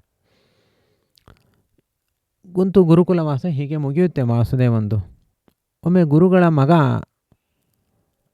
ಅವನ ಜೊತೆ ಇವನು ವಾಸುದೇವ ಕಾಡಿಗೆ ಹೋಗಿರ್ತಾನೆ. ಇವನು ಭಾರಿ ಫ್ರೆಂಡು, ಗುರುಗಳ ಮಗನೂ ವಾಸುದೇವನೇ ಬಹುಶಃ, ಇವನು ಭಾರಿ ಫ್ರೆಂಡು. ಅಲ್ಲಿ ಕಾಡಿಗೆ ಹೋಗಿರ್ತಾರೆ, ಜೊತೆ ಯಾರೂ ಇಲ್ಲ, ಇವನೊಬ್ಬನೇ ಇದ್ದಾನೆ. ಅವನಿಗೆ ತಲೆನೋವು ಬಂದುಬಿಡ್ತು. ಅವನಿಗೆ ಗುರುಪುತ್ರನಿಗೆ ತಲೆನೋವು ರೋಗ ಇತ್ತು. ಆ ತಲೆನೋವು ಬಂತು, ಹೇಗೆ ಬರುತ್ತೆ ಅಂತಂದರೆ ತಡೆಯೋಕ್ಕಾಗಲ್ಲ, ಅಂಥ ತಲೆನೋವು ಬರುತ್ತೆ. ತಲೆ ತಿರುಗಿ ಬಿದ್ದೇ ಹೋಗಬೇಕು, ಮೂರ್ಛೆ ಬರಬೇಕು, ಅಂಥ ತಲೆನೋವು ಬರುತ್ತೆ ಅವನಿಗೆ ಯಾವಾಗಲೂ. ಅವನು ಕಾಡಿನಲ್ಲಿ ತಲೆನೋವು ಬಂತು, ಅಲ್ಲಿಂದಲೇ ಬಿದ್ದೇ ಬಿಡ್ತಾನೆ, ಅಳ್ಲಿಕ್ಕೆ ಶುರು ಮಾಡ್ತಾನೆ. ಆಗ ವಾಸುದೇವ ಏನೂ ಚಿಂತೆ ಮಾಡಬೇಡ ಅಂತ ಅವನ ಕಿವಿಯಲ್ಲಿ ಗಾಳಿಯನ್ನು ಊದ್ತಾನೆ. ಸ ವಿಪಿನೇ ನಿಜನೇ ಮುಖವಾಯುನ ಶ್ರವಣ ಗೋಚರಿತೇನ ಕದಾಚನ. ಗಾಳಿ ಊದ ತಕ್ಷಣ ತಲೆನೋವು ಹೊರಟೋಗ್ಬಿಡುತ್ತೆ. ಅಷ್ಟೇ ಅಲ್ಲ, ಮುಂದಿನ ಜೀವನದಲ್ಲಿ ಯಾವತ್ತೂ ತಲೆನೋವೇ ಬರಲಿಲ್ವಂತ ಅವನಿಗೆ. ಹೀಗೆ ಗುರುಪುತ್ರನ ತಲೆನೋವನ್ನು ಪರಿಹಾರ ಮಾಡುವ ಮೂಲಕ ಗುರುಗಳಿಗೆ ಆಶ್ಚರ್ಯ ಆಯಿತು. ಅವ್ರಿಗೊಂದು ದೊಡ್ಡ ತಲೆನೋವಾಗಿತ್ತು, ಇವನ ತಲೆನೋವು ಗುರುಗಳಿಗೆ ದೊಡ್ಡ ತಲೆನೋವಾಗಿತ್ತು. ಈ ತಲೆನೋವು ಪರಿಹಾರ ಆಗಿದ್ದ ವಿಷಯ ನೋಡಿ ಅವ್ರಿಗೆ ತುಂಬ ಖುಷಿ ಆಗೋಗುತ್ತೆ. ಇನ್ನೊಂದು ದಿವಸ ಗುರುಗಳು ಐತರೇಯೋಪನಿಷತ್ತನ್ನು ಓದ್ತಾ ಕೂತಿದ್ರಂತೆ. ಆಗ ಇವನು ನಿಧಾನವಾಗಿ ಹೋಗಿ, ಗುರುಗಳೇ ನನಗೆ ಗೊತ್ತಿರೋದಂತ ತಮಗೆ ತಿಳಿಸ್ಬೋದಾ ಅಂತ ಕೇಳಿದಂತೆ. ಆಗಲಿ ತಿಳಿಸು ಮಗು ಅಂತ ಹೇಳಿದಾಗ, ಐತರೇಯೋಪನಿಷತ್ತಿನಲ್ಲಿ ಗುರುಗಳಿಗೆ ತಿಳಿಯದ ಅದ್ಭುತವಾದ ಅನೇಕ ಪ್ರಮೇಯ ವಿಚಾರಗಳನ್ನು ಹಾಗೂ ವಿಷ್ಣು ಭಕ್ತಿಯನ್ನು ತಿಳಿಸ್ತಾನಂತೆ ವಾಸುದೇವ. ಹೀಗೆ ಗುರುದಕ್ಷಿಣೆ ಕೊಟ್ಟ ವಾಸುದೇವ ಅಂತ ಹೇಳ್ತಾರೆ. ಹೀಗೆ ಗುರುದಕ್ಷಿಣೆ ನೀಡಿ ಗುರುಕುಲವಾಸವನ್ನು ಸಮಾಪ್ತಿಗೊಳಿಸ್ದ. ಗುರುಕುಲವಾಸ ಮುಗ್ದಿದೆ, ಎಲ್ಲ ದೇವತೆಗಳು ನೀವು ಬೇಗ ಅವತಾರ ಕಾರ್ಯವನ್ನು ಮಾಡಿ ಅಂತ ಹೇಳ್ತಾ ಇದ್ದಾರೆ. 8 ವರ್ಷ ಅಥವಾ 9 ವರ್ಷ ಅವನಿಗೀಗ. ಗುರುಕುಲವಾಸ ಮುಗಿಸಿ ವಾಸುದೇವ ಯಾವಾಗಲೂ ದೇವರಲ್ಲೇ ಭಕ್ತಿ, ದೇವರದ್ದೇ ಚಿಂತನೆ. ಸನ್ಯಾಸಾಶ್ರಮವನ್ನು ಸ್ವೀಕಾರ ಮಾಡಬೇಕು, ತತ್ವವಾದವನ್ನು ಸಂಸ್ಥಾಪನೆ ಮಾಡಬೇಕು, ಇನ್ನೂ ಸಮಯವನ್ನು ವ್ಯರ್ಥ ಮಾಡಬಾರ್ದು ಅಂತ ತೀರ್ಮಾನ ಮಾಡಿದ್ದಾನೆ ವಾಸುದೇವ. ಮಮ ಪ್ರಭೋ ನಾಪರಥಾ ಹಿ ಶೋಭತೆ ದ್ವಿಷತ್ಸು ವಿಷ್ಣುಂ ಯದದಂಡಧಾರಣಂ ಹರಿಸ್ವಸ್ವಾನನ್ವಚಿರಾದ ಸದ್ಭಿದೇ ಭವೇದತೋ ನಾಸ್ಮಿ ಚ ದಂಡಧಾರಕಃ. ದೇವರನ್ನು ದ್ವೇಷ ಮಾಡೋರು ತುಂಬ ಜನ ದುರ್ಜನರಿದ್ದಾರೆ.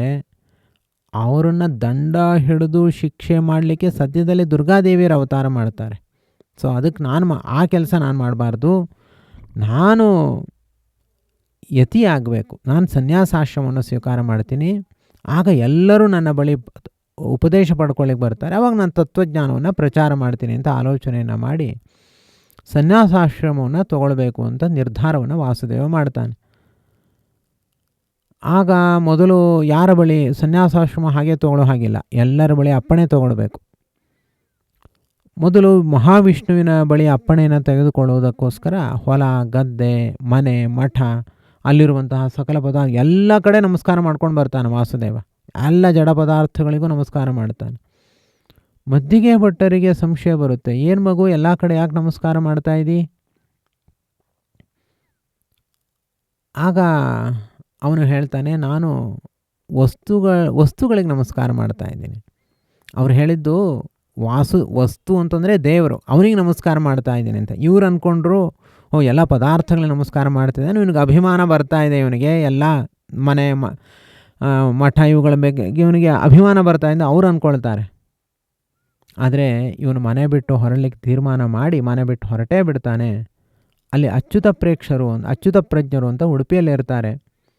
ಅವರು ಸನ್ಯಾಸಾಶ್ರಮಕ್ಕೆ ಯೋಗ್ಯವಾದ ಒಬ್ಬ ವ್ಯಕ್ತಿಯನ್ನು ಹುಡುಕ್ತಾ ಇರ್ತಾರೆ ಮುಂದಿನ ಉತ್ತರಾಧಿಕಾರಕ್ಕೆ.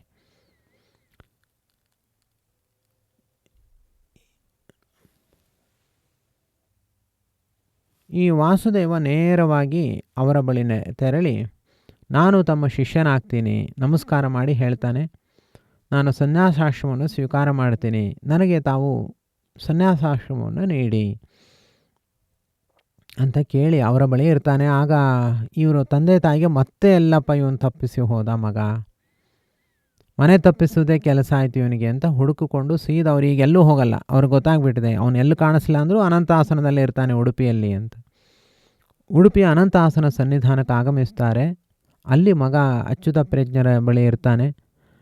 ಆ ಎಲ್ಲ ವಿಷಯ ಗೊತ್ತಾಗುತ್ತೆ ಇವರಿಗೆ. ಸನ್ಯಾಸಾಶ್ರಮ ತೊಗೊಳ್ಲಿಕ್ಕೆ ನಾನು ಇಲ್ಲಿ ಬಂದಿದ್ದೀನಿ, ನಾನು ಮನೆಯೆಲ್ಲ ಬಿಟ್ಟು ಬಂದಿದ್ದಾಗೋಗಿದೆ, ನಾನು ಸನ್ಯಾಸಾಶ್ರಮ ನಾನು ಸ್ವೀಕಾರ ಮಾಡ್ತೀನಿ, ತಾವು ಅನುಮತಿ ಕೊಡಿ ಅಂತ ತಂದೆ ತಾಯಿಗೆ ನಮಸ್ಕಾರ ಮಾಡಿ ಕೇಳ್ತಾನೆ. ಆಗ ಅವರು ತಂದೆ ತಾಯಿಗಳು ಅಳ್ಳಿಕ್ಕೆ ಶುರು ಮಾಡ್ತಾರೆ, ನಮ್ಮನ್ನು ಅನಾಥರನ್ನಾಗಿ ಮಾಡಬೇಡ, ನೀನು ಬೇಕು ಅಂತ 12 ವರ್ಷಗಳ ಕಾಲ ನಾವು ತಪಸ್ಸು ಮಾಡಿದ್ದೀವಿ, ನಿನ್ನನ್ನು ಪಡೆದಿದ್ದೀವಿ, ನೀನೇ ನಮಗೆ ಆಶ್ರಯ, ನೀನು ಸನ್ಯಾಸಾಶ್ರಮವನ್ನು ಸ್ವೀಕಾರ ಮಾಡಿದ್ರೆ ನಾವಿಬ್ಬರು ಅನಾಥರಾಗಿಬಿಡ್ತೀವಿ. ಆಗ ವಾಸುದೇವ ಹೇಳ್ತಾನೆ, ಇಲ್ಲ ನಾನು ನಿರ್ಧಾರ ಮಾಡಿಬಿಟ್ಟಿದ್ದೀನಿ ಅಂತಾರೆ. ಆಗ ಅವ್ರಿಗೆ ತಂದೆ ತಾಯಿಗಳಿಗೆ ಏನು ಮಾಡಬೇಕು ಗೊತ್ತಾಗದೆ ನಮಸ್ಕಾರ ಮಾಡಿಬಿಡ್ತಾರೆ. ಅವ್ರ ತಂದೆ ಮಗನಿಗೆ ನಮಸ್ಕಾರ ಮಾಡ್ತೀನಿ, ದಯವಿಟ್ಟು ಸನ್ಯಾಸಾಶ್ರಮ ತಗೋಬೇಡ ಅಂತ. ಆಗ ವಾಸುದೇವ ಹೇಳ್ತಾನೆ, ಅಲ್ಲ ನಮಸ್ಕಾರ ಮಾಡೋದು ಯಾರಿಗೆ? ಸನ್ಯಾಸಿಗಳಿಗೆ ತಂದೆ ಆದವನು, ಮಗ ಸನ್ಯಾಸಿ ಆದಾಗ ಮಗನಿಗೆ ತಂದೆ ನಮಸ್ಕಾರ ಮಾಡ್ಬೋದು. ಆದ್ದರಿಂದ ನೀವು ನಮಸ್ಕಾರ ಮಾಡಿದಿರಿ, ಆದ್ದರಿಂದ ನೀವು ಅಪ್ಪಣೆ ಕೊಟ್ಟಂತೆ ಅಂತ ಮಾತನ್ನು ಹೇಳ್ತಾನೆ. ಏನು ಉತ್ತರ ಕೊಡಬೇಕು ಗೊತ್ತಾಗಲ್ಲ. ಕೊನೆಗೆ ಹಾಗೆ ಹೆಂಡತಿ ಜೊತೆ ಮನೆಗೆ ಬರ್ತಾರೆ. ಗೃಹೇ ವಸನ್ಕಲ್ಪ ಸಮಾನ್ ಕ್ಷಣಾನ್ನಯನ್ ಸುತಾನನಯಂದೋ ರನಿಶಂ ತಥೋಸ್ಮರತು. ಒಂದೊಂದು ಕ್ಷಣವನ್ನು ಕೂಡ ಯುಗವಾಗಿ ಕಳೀತಾ ಇರ್ತಾರೆ. ಕೆಲವು ದಿವಸಗಳಾದಮೇಲೆ ಕುತ್ಯಾಡಿ ಅಂತ ಒಂದು ಊರು, ಅಲ್ಲಿ ಅಚ್ಯುತ ಪ್ರಜ್ಞರು ಬಂದಿರ್ತಾರೆ. ಅಲ್ಲಿ ಹೋಗ್ತಾರೆ. ಹೋದಾಗ ಮಗ ಭಾರಿ ಅನುಷ್ಠಾನ, ಅಚ್ಯುತ ಪ್ರಜ್ಞರ ಥರನೇ ತಾನು ಕೂಡ ಅನುಷ್ಠಾನ ಮಾಡ್ತಾ, ಜಪತಪವನ್ನೆಲ್ಲ ಅನುಷ್ಠಾನ ಮಾಡ್ತಾ ಇರ್ತಾನೆ. ಆವಾಗ ಹೋಗಿ ಸಿಟ್ಟು ಬಂದಿರುತ್ತೆ ಮಧ್ಯಗೆ ಭಟ್ಟರಿಗೆ, ನೀನು ಸನ್ಯಾಸಿ ಆದರೆ, ನೀನು ಕೌಪೀನವನ್ನು ಧಾರಣೆ ಮಾಡಿದ್ರೆ ನಾನು ಕೆರೆ ಬಾವಿಗೆ ಬೀಳೋದು ನಿಶ್ಚಯ ಅಂತ ಹೇಳ್ತಾರೆ. ಆಗ ಆ ಮಗು ಏನು ಯೋಚನೆ ಮಾಡಲ್ಲ, ಕ್ಷಣೇನ ಕೋಪಿನ ಧರೋ ನಿಜಂ ಪಟಂ ವಿದಾರಿ ಹೇತಾತ ಕುರುಶ್ವ ಸಾಹಸಂ. ಹೌದಾಪ ಅಂದ್ಬಿಟ್ಟು ಕೂಡಲೇ ಬಟ್ಟೆಯಿಂದ ಕೌಪಿನ ಉಟ್ಕೊಳ್ತಾನೆ. ಏನೋ ಸಾಯ್ತೀನಿ ಅಂದ್ಯಲ್ಲ, ನೀನು ಸಾಹಸ ಕಾರ್ಯ ಮಾಡು ಅಂತ ಮಗು ಹೇಳಿದಾಗ ಮದ್ದಿಗೆ ಭಟ್ಟರಿಗೆ ಮಾತು ಮೂಕವಾಗುತ್ತೆ. ಸುಮ್ಮನೆ ನಿಂತು ಬಿಡ್ತಾರೆ, ಏನು ಉಪಾಯ ಕಾಣಿಸಲ್ಲ. ಆಗ ಮದ್ದಿಗೆ ಭಟ್ಟರು ಕಣ್ಣೀರು ಹಾಕ್ತಾ ಹೇಳ್ತಾರೆ, ಮೊದಲು 2 ಗಂಡು ಮಕ್ಕಳು ಹುಟ್ಟಿದ್ರು, ಸತ್ತೋದ್ರು, 12 ವರ್ಷಗಳ ಕಾಲ ಪುನಃ ತಪಸ್ಸನ್ನು ಮಾಡಿ ನಿನ್ನನ್ನು ನಾವು ಮಗನನ್ನಾಗಿ ಪಡೆದುಕೊಂಡಿದ್ದೀವಿ. ನೀನು ಸನ್ಯಾಸಿಯಾಗಿಬಿಟ್ರೆ ನಮಗೆ ರಕ್ಷಕರು ಬೇರೆ ಯಾರೂ ಇಲ್ಲ. ತಂದೆ ತಾಯಿಯನ್ನು ರಕ್ಷಣೆ ಮಾಡೋದು ನಿನ್ನ ಕರ್ತವ್ಯ ಅಲ್ವಾ? ಆಗ ವಾಸುದೇವ ಉತ್ತರ ಹೇಳ್ತಾನೆ, ಯದಾ ವಿರಕ್ತ ಪುರುಷ ಪ್ರಜಾಯತೆ ತದೇವ ಸನ್ಯಾಸ ವಿಧಿಶ್ರುತಃ. ಯಾವಾಗ ವೈರಾಗ್ಯ ಬರುತ್ತೋ ಸನ್ಯಾಸಾಶ್ರಮ ಸ್ವೀಕಾರ ಮಾಡಬೇಕು ಅಂತ ವೇದ ಮಂತ್ರವೇ ಹೇಳಿದೆ. ನನಗೀಗ ವೈರಾಗ್ಯ ಬಂದಿದೆ, ನಾನು ಸನ್ಯಾಸಾಶ್ರಮ ಸ್ವೀಕಾರ ಮಾಡಿದ್ದೀನಿ. ಆಗ ಮಧ್ಯಗೆ ಭಟ್ಟರಿಗೆ ಉತ್ತರ ಕೊಡ್ಲಿಕ್ಕೆ ಬರಲ್ಲ. ಅಳತಾ ನಿಂತು ಬಿಡ್ತಾರೆ.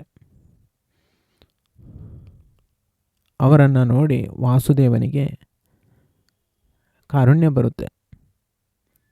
ಅವನೇ ಹೇಳ್ತಾನೆ, ಅಪ್ಪ ಚಿಂತೆ ಮಾಡಬೇಡ, ಇನ್ನೊಬ್ಬ ಮಗ ನನ್ನಂತೆ ಇನ್ನೊಬ್ಬ ಮಗ ನಿನಗೆ ಹುಟ್ಟುವ ತನಕ ನಾನು ಸನ್ಯಾಸಾಶ್ರಮ ಸ್ವೀಕಾರ ಮಾಡೋಲ್ಲ.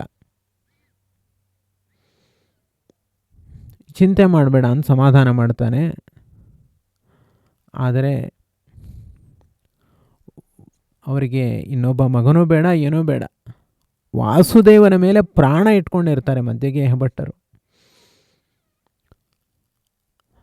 ಆಗ ಅವರು ಹೇಳ್ತಾರೆ ಮಧ್ಯಗೆ ಭಟ್ಟರು, ಬಹುಶ್ರುತತ್ವಾದ್ ಯದಿ ತತ್ಸಹೇ ಬಲಾತ್ ನ ಸಾ ಸವಿತ್ರಿ ವಿರಹಂ ಸಹೇತತೆ. ಮಗು, ನಾನು ಹೇಗಾದರೂ ತಡ್ಕೊಳ್ತೀನಿ ದುಃಖವನ್ನು. ಯಾಕೆ ಅಂದರೆ ತುಂಬ ಶಾಸ್ತ್ರವನ್ನು ನಾನು ಅಧ್ಯಯನ ಮಾಡಿದ್ದೀನಿ. ಅದನ್ನೆಲ್ಲ ಅನುಸಂಧಾನ ಮಾಡಿಕೊಂಡು ನೀನು ಇಲ್ಲದೆ ಅಕಸ್ಮಾತ್ ನಾನು ಬದುಕ್ತೀನಿ, ಆದರೆ ನಿನ್ನ ತಾಯಿ ಮಾತ್ರ ಬದುಕಲ್ಲ. ನಿನ್ನ ಅಗಲಿಕೆಯಿಂದ ಅವಳಿಗೆ ಆಗುವ ದುಃಖವನ್ನು ಸಹಿಸಿಕೊಳ್ಳಿಕ್ಕೆ ಅವಳ ಎದೆಯಲ್ಲಿ ಶಕ್ತಿಯೇ ಇಲ್ಲ. ಅವಳ ಮಾತನ್ನು ಮೀರಿ ಸನ್ಯಾಸಾಶ್ರಮ ತಗೊಳ್ಬೇಡ ಅಂತ ಮಧ್ಯಗೆ ಭಟ್ಟರು ಹೇಳ್ತಾರೆ. ಆಗ ವಾಸುದೇವ ಹೇಳ್ತಾನೆ, ಅಪ್ಪ ನೀವಂತೂ ಅನುಮತಿ ಕೊಡಿ ಸಾಕು, ನಾನು ಸನ್ಯಾಸಾಶ್ರಮ ತಗೊಳ್ಳಿಕ್ಕೆ ನೀವು ಅನುಮತಿ ಕೊಡಿ. ಅಮ್ಮನ ಅಪ್ಪಣೆಯನ್ನು ಪಡ್ಕೊಳ್ಳೋದು ನನ್ನ ಜವಾಬ್ದಾರಿ. ಹೀಗೆ ಹೇಳಿ ತಂದೆಗೆ ನಮಸ್ಕಾರ ಮಾಡ್ತಾನೆ. ಆ ಮಗನಿಗೆ ಏನು ಉತ್ತರ ಕೊಡಬೇಕು ಗೊತ್ತಾಗಲ್ಲ ಮಧ್ಯಗೆ ಭಟ್ಟರಿಗೆ. ನಿನ್ನ ತಾಯಿ ಒಪ್ಪಿಗೆ ಇದ್ದರೆ ನನ್ನ ಒಪ್ಪಿಗೆ ಇದ್ದಂತೆ ಅಂತ ಹೇಳಿಬಿಡ್ತಾರೆ. ಇಷ್ಟು ಹೇಳಿ ಮನೆಗೆ ಬರ್ತಾರೆ. ಅವತ್ತಿನ ದಿವಸ ಅವರು ಒಂದೊಂದು ಹೆಜ್ಜೆಯನ್ನು ಭೂಮಿ ಮೇಲೆ ಇಟ್ಟಿದ್ದಾರೋ ಸಮುದ್ರದ ಒಳಗಡೆ ಇಟ್ಟಿದ್ದಾರೋ ಗೊತ್ತಾಗ್ತಿಲ್ಲ. ತಲೆ ಚಕ್ರ ಬರ್ತಾ ಇದೆ. ಕಷ್ಟಪಟ್ಟು ಮನೆ ಸೇರಿದ್ದಾರೆ. ಸೇರಿ ಆ ದುಃಖದ ಮಹಾಮೇರು ಪರ್ವತವನ್ನು ತಲೆಯಲ್ಲಿ ಇಟ್ಕೊಂಡು ಕಷ್ಟದಿಂದ ಸಹಿಸಿಕೊಂಡು ತನ್ನ ಹೆಂಡತಿಯ ಬಳಿ ಹೇಳ್ತಾರೆ ಮಧ್ಯಗೆ ಭಟ್ಟರು, ಹೀಗೀಗೆ ಘಟನೆ ಎಲ್ಲ ನಡೀತು. ಅವನು ನನ್ನ ಬಳಿ ಇಷ್ಟು ಅನುಮತಿ ತೊಗೊಂಡ್ಬಿಟ್ಟ. ಈಗ ನಿನ್ನ ಅನುಮತಿ ಇಲ್ಲದೆ ಅವನ ಸನ್ಯಾಸಾಶ್ರಮ ತಗೊಳ್ಳಲ್ವಂತೆ. ನೀನು ಮಾತ್ರ ಯಾವ ಕಾರಣಕ್ಕೂ ಅನುಮತಿ ಕೊಡಬಾರ್ದು, ಯಾವ ಕಾರಣಕ್ಕೂ ಅವನಿಗೆ ನೀನು ಅನುಮತಿ ಕೊಡಬಾರ್ದು ಅಂತ ಹೇಳ್ತಾರೆ. ಇಷ್ಟು ಘಟನೆ ನಡೆದ ಮೇಲೆ ವಾಸುದೇವ ತನ್ನಷ್ಟಕ್ಕೆ ತಾನು ಸುಮ್ಮನೆ ಇದ್ದು ಬಿಡ್ತಾನೆ. 1 ವರ್ಷ ಕಳೆಯುತ್ತೆ. 1 ವರ್ಷ ಕಳೆದ ಮೇಲೆ ಅವರಿಗೆ ಮಧ್ಯಗೆ ಭಟ್ಟರಿಗೆ ಒಬ್ಬ ಮಗ ಹುಟ್ಟುತ್ತಾನೆ, ಇನ್ನೊಬ್ಬ ಮಗ ಹುಟ್ಟುತ್ತಾನೆ. ಮಗ ಹುಟ್ಟಿದ ವಿಷಯ ವಾಸುದೇವನಿಗೆ ಗೊತ್ತಾಯುತ್ತೆ. ಅವನಾಗೆ ಮನೆಗೆ ಬರ್ತಾನೆ. ಬಿಟ್ಟ ಹೋದ ಮನೆಗೆ ಮತ್ತೆ ಬಂದಿದ್ದು ಈಗ ಮಾತ್ರ. ಅವತ್ತು ಅವನು ನಮಸ್ಕಾರ ಮಾಡಿ ಹೊರಟವನು ಬರಲೇ ಇಲ್ಲ. 9 ವರ್ಷಕ್ಕೆ ಹೊರಟವನು ಈಗ 10ನೇ ವರ್ಷಕ್ಕೆ ಮತ್ತೆ ಬಂದ. ಸನ್ಯಾಸಾಶ್ರಮವನ್ನು ಸ್ವೀಕಾರ ಮಾಡುವ ಉದ್ದೇಶದಿಂದ ತಂದೆ ತಾಯಿಗೆ ನಮಸ್ಕಾರ ಮಾಡ್ದ. ತುಂಬ ಸಂತೋಷ ಆಯಿತು, ನನಗೊಬ್ಬ ತಮ್ಮ ಹುಟ್ಟಿದ. ಇವನು ನಿಮ್ಮ ಮುಂದಿನ ಪೂರ್ಣ ಜವಾಬ್ದಾರಿಯನ್ನು ತಗೊಳ್ತಾನೆ, ನಿಮ್ಮ ರಕ್ಷಣೆಯನ್ನು ಮಾಡ್ತಾನೆ, ಚಿಂತೆ ಮಾಡಬೇಡಿ. ನಾನು ಸನ್ಯಾಸಾಶ್ರಮವನ್ನು ತಗೊಳ್ತೀನಿ, ನೀವು ಅನುಮತಿ ಕೊಡಿ ಅಂತ ಕೇಳ್ತಾನೆ. ತಾಯಿಗೆ ನಮಸ್ಕಾರ ಮಾಡಿ ಕೇಳ್ತಾನೆ, ನೀನು ಅಪ್ಪ ಅನುಮತಿ ಕೊಟ್ಟಿದ್ದಾರೆ, ನೀನು ಕೂಡ ಅನುಮತಿ ಕೊಡು, ನಾನು ಸನ್ಯಾಸಾಶ್ರಮ ಸ್ವೀಕಾರ ಮಾಡ್ತೀನಿ. ತಾಯಿ ನಿರ್ಧಾರ ಮಾಡ್ಕೊಂಡಿಲ್ಲೋ, ಯಾವ ಕಾರಣಕ್ಕೂ ನಾನು ಅನುಮತಿ ಕೊಡಬಾರ್ದು, ಫುಲ್ ರೈಟ್ಸ್ ನನ್ನ ಕೈಲಿದೆ ಅಂತ. ಆ ವಾಸುದೇವ ಅವಾಗ ಹೇಳ್ತಾನೆ, ನಾನು ಅನುಮತಿ ಕೊಡಲ್ಲ ಅಂತ ತಾಯಿ ಹೇಳಿದಾಗ ವಾಸುದೇವ ಒಂದೇ ಒಂದು ಮಾತನ್ನು ಹೇಳ್ತಾನೆ, ವರಾಶಮಾಪ್ತಿ ಮಮ ಸಂವದಸ್ವ ಮಾಂ ಕದಾಚಿದಪ್ಯಂಬ ಯದೀಚ್ಛಸಿ ಕ್ಷಿತುಂ ಯದನ್ಯಥ ದೇಶಮಿಮಂ ಪರಿತ್ಯಜತ್ ನ ಚಾದು ದೃಷ್ಟೇ ವಿಷಯೋ ಭವಾಮಿವಹ. ಅಮ್ಮ, ನೀನು ಪ್ರೀತಿಪೂರ್ವಕವಾಗಿ ನನಗೆ ಸನ್ಯಾಸಾಶ್ರಮಕ್ಕೆ ನೀನು ಅನುಮತಿ ಕೊಡು. ಒಂದು ವೇಳೆ ನೀನು ಅನುಮತಿ ಕೊಡದೇ ಇದ್ದರೆ ನಿನ್ನ ಜೀವಮಾನದಲ್ಲಿ ಮುಂದೆಂದು ನನ್ನನ್ನು ನೋಡಲಿಕ್ಕೆ ಆಗೋಲ್ಲ ನಿನಗೆ. ನಾನು ಈ ದೇಶವನ್ನು ಬಿಟ್ಟು ತೆರಳಿಬಿಡ್ತೇನೆ ಅಂತ ಹೇಳ್ತಾನೆ. ಸನ್ಯಾಸಾಶ್ರಮ ತಗೊಂಡ್ರೆ ಆಗ ಈಗಾದರೂ ನೀನು ನನ್ನ ಮುಖ ನೋಡ್ಬೋದು. ಸನ್ಯಾಸಾಶ್ರಮಕ್ಕೆ ಅನುಮತಿ ಕೊಡಲಿಲ್ಲ ಅಂದರೆ ಇನ್ನೆಂದೂ ನಿನ್ನನ್ನು ನೋಡುವಂತೆ ಇಲ್ಲ, ಅಷ್ಟು ನಾನು ನಿರ್ಧಾರ ಮಾಡ್ಕೊಂಡಿದ್ದೀನಿ ಅಂತ 10 ವರ್ಷದ ಮಗ ಹೇಳ್ತಾನೆ. ತಾಯಿಗೆ ಏನು ಮಾಡಬೇಕು ಏನು ಹೇಳಬೇಕು ತೋಚಲ್ಲ. ಅವನ ಅಪೇಕ್ಷೆಯಂತೆ ಇನ್ನೊಬ್ಬ ಮಗ ಹುಟ್ಟಿದ್ದಾನೆ. ಇನ್ನು ಇವನಿಗೆ ಅನುಮತಿ ಕೊಡಲಿಲ್ಲ ಅಂದರೆ ಇವನನ್ನು ನೋಡುವಂತೆ ಆಗಲ್ಲ ನಮಗೆ ಅಂತ ಅಂದ್ಬಿಟ್ಟು ಮಗನ ವಿಯೋಗದ ಹೃದಯ ಭಾರದಿಂದ ಕಣ್ಣೀರಿನ ವೇಗವನ್ನೂ ಕೂಡ ತಡೆದುಕೊಳ್ಳಲಿಕ್ಕೆ ಆಗದೆ ಆದರೂ ಕೂಡ ತಡೆದುಕೊಂಡು ತಥಾಸ್ತು ಅಂತ ಅನುಮತಿಯನ್ನು ಕೊಡ್ತಾಳೆ. ಹೀಗೆ ತಂದೆ ತಾಯಿ ಅಪ್ಪಣೆಯನ್ನು ಪಡೆದುಕೊಂಡು ವಾಸುದೇವ ಮಹಾವಿಷ್ಣುವನ್ನ ವಾಸುದೇವನನ್ನೇ ಧ್ಯಾನ ಮಾಡ್ತಾ ಅಚ್ಯುತ ಪ್ರಜ್ಞರ ಬಳಿ ಆಗಮಿಸ್ತಾನೆ. ಈಗಾಗಲೇ ಅವನು ತನ್ನ ಗುಣಗಳಿಂದ ಅವರನ್ನು ತುಂಬ ಖುಷಿಪಡಿಸ್ಬಿಟ್ಟಿದ್ದಾನೆ. ಈಗ ಮಂಡಿ ಊರಿ 2 ಕೈಗಳನ್ನು ಚಾಚಿ ಗುರುಗಳ ಬಳಿ ಪ್ರಾರ್ಥನೆಯನ್ನು ಮಾಡ್ತಾನೆ. ನಾನು ತಂದೆ ತಾಯಿ ಅನುಮತಿಯನ್ನು ಪಡೆದುಕೊಂಡು ಬಂದಿದ್ದೀನಿ, ನಾನು ಸಂಪೂರ್ಣ ವಿರಕ್ತನಾಗಿದ್ದೀನಿ, ನನಗೆ ಸನ್ಯಾಸಾಶ್ರಮವನ್ನು ನೀಡಿ ಅಂತ ಪ್ರಾರ್ಥನೆ ಮಾಡ್ತಾನೆ. ಗುರುಗಳಿಗೆ ತುಂಬ ಖುಷಿಯಾಗುತ್ತೆ. ಜೀವಶ್ರಾದ್ದವನ್ನು ಮಾಡಿಕೊಳ್ತಾನೆ. ಎಲ್ಲವನ್ನು ದೇವರಿಗೆ ಸಮರ್ಪಣೆ ಮಾಡ್ತಾನೆ. ಶಾಸ್ತ್ರೋಕ್ತವಾಗಿ ಸನ್ಯಾಸಾಶ್ರಮವನ್ನು ಸ್ವೀಕಾರ ಮಾಡ್ತಾನೆ. ಅನಂತ ಮಾತ್ರಾಂತ ಮುದಾಹರಂತಿ ಯಂ ತ್ರಿಮಾತ್ರ ಪೂರ್ವಂ ಪ್ರಣವೋಚ್ಚಯಂ ಬುಧಾಃ ತದಾ ಭವದ್ಭಾವಿ ಚತುರ್ಮುಖ ಕೃತಿ ಜಪಾಧಿಕಾರಿ ಯತಿರಸ್ಯ ಸೂಚಿತಃ.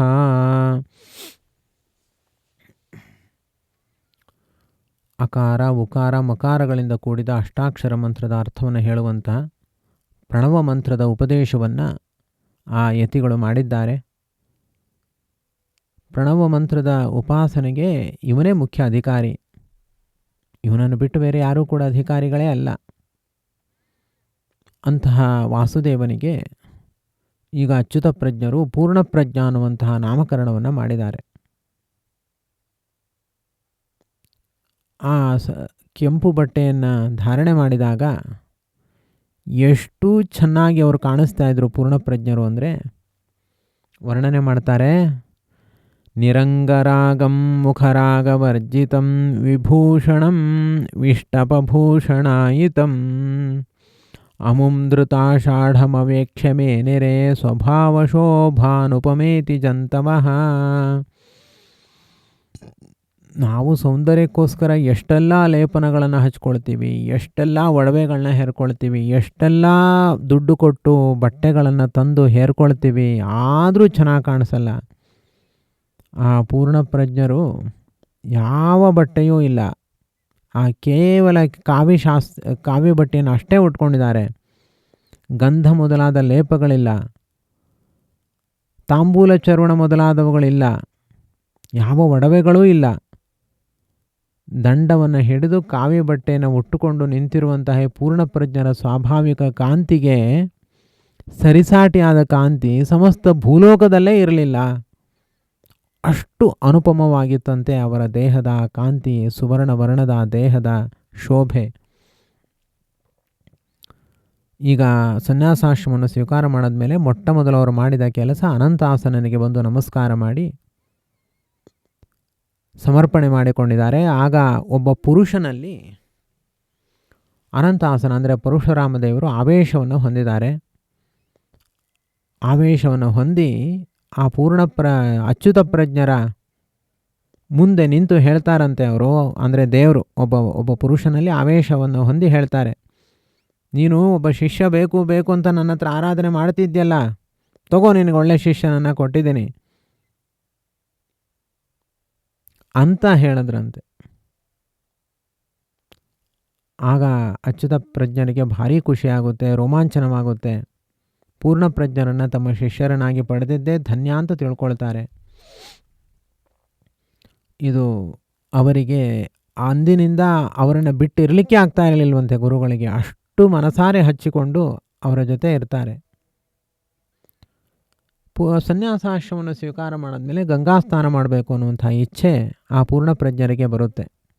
ಅದಕ್ಕೆ ಅಪ್ಪಣೆ ಕೇಳ್ತಾರೆ, ಅಚ್ಯುತ ಪ್ರಜ್ಞರ ಬಳಿ ಅಪ್ಪಣೆ ಕೇಳ್ತಾರೆ, ನಾನು ಗಂಗಾ ಸ್ನಾನ ಮಾಡಬೇಕು, ಅದಕ್ಕೆ ನಾನು ಗಂಗಾ ಯಾತ್ರೆಯನ್ನು ಮಾಡ್ತೀನಿ, ಹರಿದ್ವಾರ ಬದರಿಗೆ ನಾನು ಹೋಗಿ ಬರ್ತೀನಿ ಅಂತ ಅನುಮತಿಯನ್ನು ಕೇಳ್ತಾರೆ.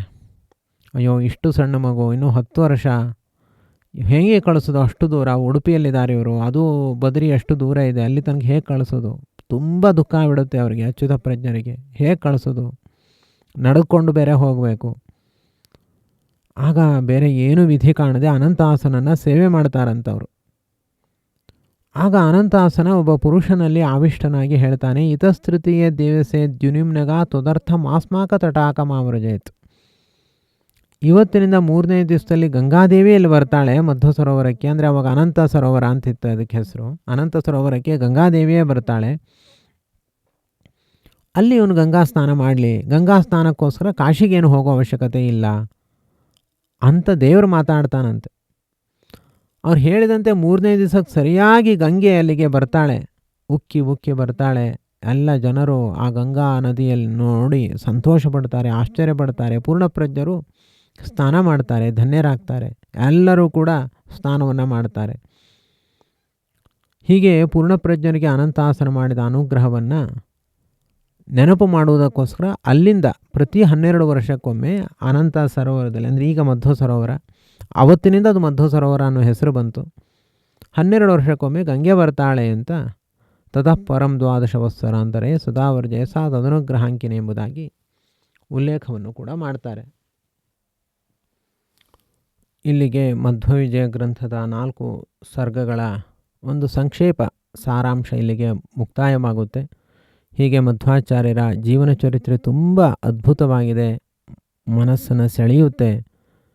ಅವರ ಚರಿತ್ರೆಯಲ್ಲಿ ಸ್ವಲ್ಪ ಭಾಗ ಮಾತ್ರದ ಚಿಂತನೆಯನ್ನು ಅವರ ಪಾದಕಮಲಗಳಲ್ಲಿ ಸಮರ್ಪಿಸುತ್ತಿದ್ದೇನೆ. ಶ್ರೀಕೃಷ್ಣಾರ್ಪಣಮಸ್ತು.